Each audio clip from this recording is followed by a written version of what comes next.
Side dad of two who was, well, close to death, is now training to race for life and help others like him survive cancer. John Forsyth from Formby, he was given the news in the spring of 2023. He's 55. He was fitted with a feeding tube for 6 months, intensive chemo as well, had an operation, and due to complications with that, he was placed in a coma as well. So it's like everything seemed to come at once. John joins me now. John, first of all, mate, can I just say, I'm glad you're here talking to me, and I'm sure you are as well. Very, very glad, very grateful, absolutely. And fantastic, really, to be able to do this. And also to support Cancer Research Race for Life, to try and do something and give a little bit back after going through so much myself personally. See, when I read this out, when I read that little bit of information out there like that's me reading and trying to share your story with everybody else. Now, there's no way I can connect with that. But when you hear me reading that out, do you think, is he talking about me? I mean, when you get news like that, it must be difficult to believe. It is, absolutely. I mean, it's an incredibly humbling experience. Obviously, it happens to people, but you never think it's going to happen to you. Yeah, you've got plans, you've got a future laid out, you've got, as you said, I'm 55. I was thinking about retirement in a few years' time. I'm going to enjoy lying on a beach. And then suddenly it's like, wow, that may never happen now.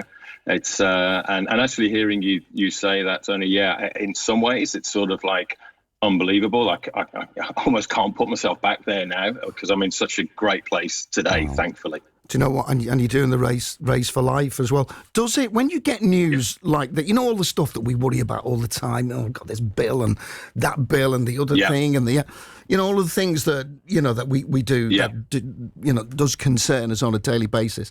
When you get news like that, does that cease to matter? Does your focus just changes completely? Yeah, 100%. I would say, it's a moment of clarity of what is really important in life. And as you say, those things like the bills or, this worry about work or whatever is just not important at all. What's really important is your family and your friends and the realization that you might not be able to spend very much more time with them and experience things with them together. And that for me has been, in a way, life-changing, I would say. Obviously, survival is life-changing, but also recognizing now how I want to spend what my future looks like in terms of what life I have left. So, life-changing experience, certainly. So the chemo that you had as well, they really battered you with that, didn't they? They, from as I understand it, it's a real kick, isn't it? It is. It's a really tough experience. As anyone who's been through it or has had family members been through it, I know it is a tough experience, certainly.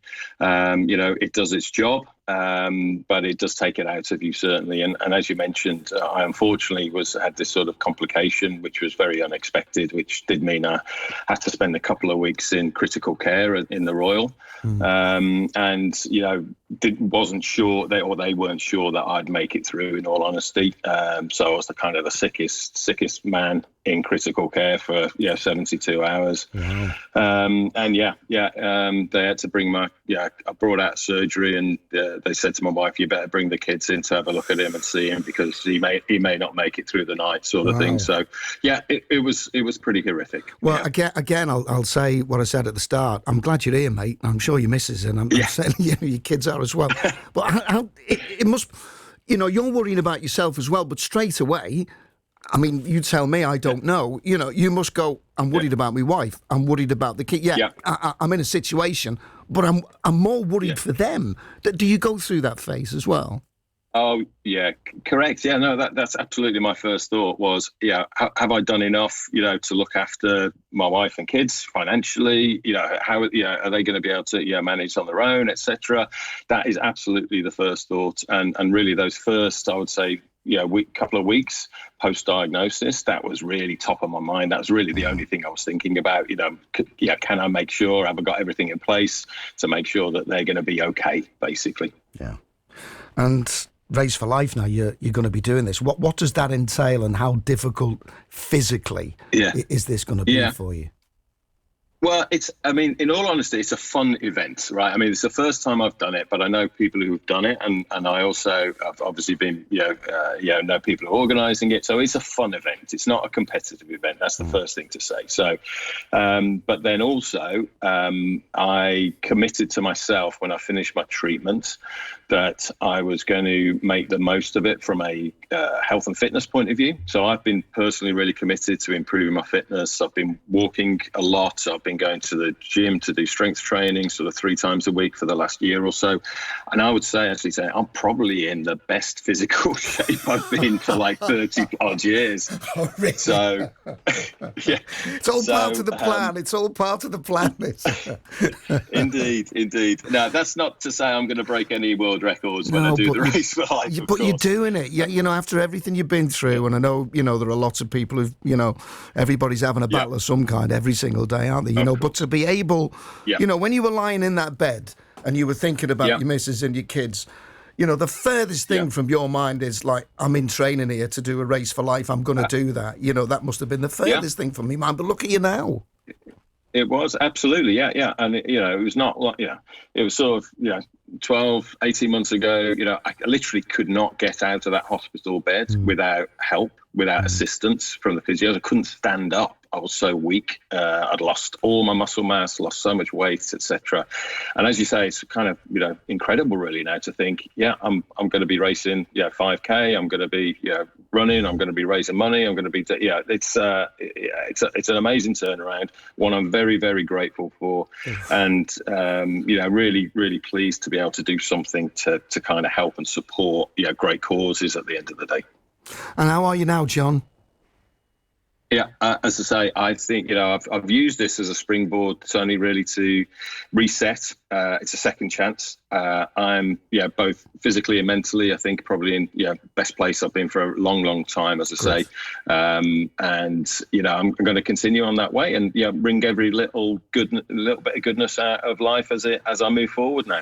Well, I'll tell you what, your missus and your kids, they must be incredibly proud of you to get where you are, from where you were to where you are, on the day of that race, and then off you go. They must be so proud of you, mate. And I'm proud of them because they supported me so well, as did all my friends and family, and obviously the healthcare professionals, etc. Massive debt of gratitude to them as well. But my wife and kids, they're going to be doing it with me. So we're doing it as a team. We are Team Forsyth. If anyone actually wants to support us, you can look us up on the raceforlife.org website, or we've also got a Just Giving page at Team Forsyth, trying to raise those important funds for Cancer Research UK. So if you can, please do. That would be fantastic. When you said to me before, silly things that come into your mind when you're having a conversation, and you think, oh God, I can't mention that. But when you said to me, I was the sickest man in the critical ward, in my head I'm going, do you get a certificate for that? Do you get like a little little certificate above the bed? I'm the sickest man in the critical ward. I'm guessing you don't. Yeah, no, you don't. Yeah, and to be fair, I didn't know it. It's something my wife told me. They told her, but it was that bad. It was that bad, and as I say, I just feel such a great sense of gratitude to those people. Those professionals who got me through it. Unbelievable. Right. Well, I'm glad you haven't got that tag at the moment, and hopefully you won't get that one again. But listen, where's the race? When can we see you? When can we shout on Team Forsyth? Yeah, so I'll be taking part in the Sefton Park event. It's the end of July, 27th of July.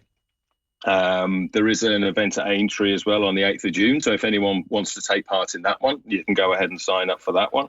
But as I say, I'll be at Sefton Park on the 27th of July. So come and give us a wave, or take part, or just donate and do something good for the cause. John, it's really good of you to come on, and talk to us and share this, because it's a real personal thing. It's about you. It's about your family. You don't know me from Adam. There's lots of people you don't know who are listening as well. But when you do come on, and you do share stories like this, your personal story like this as well, it really does help people. It really does give people a lift. So thanks very much indeed for that, mate. I really appreciate you coming on.